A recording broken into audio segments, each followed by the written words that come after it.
asalaamu calaykum waraxmatullaahi wabarakaatu. Halkani waa daalacan miidiya. Daawadayaal meel kasoo joogtiin waxaan idin leenahay kulan wanaagsan.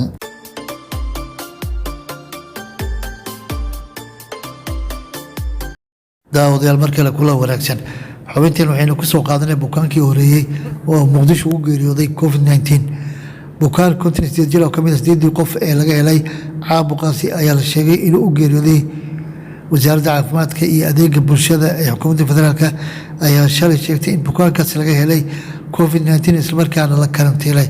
warar ayaa sheegay in marxuumkaasi oo lagu daaweynay isbitaal gaar loo leeyahay ku yaala muqdisho ka hor intaysan wasaaradda caafimaadka aysan shalay shaacinin in bukaankaasi laga helay covid-19 islamarkaana loo wareejiyey isbitaalka martiin oo lagu karantiilo dadka u haleelo coronaviruska. ehelka ruuxa geeriyooday ayaa sidoo kale xaqiijiyay in maalmihii la soo dhaafay uu isbitaalkaasi ku jiray ka hor intaan loo wareejin isbitaalka martiini.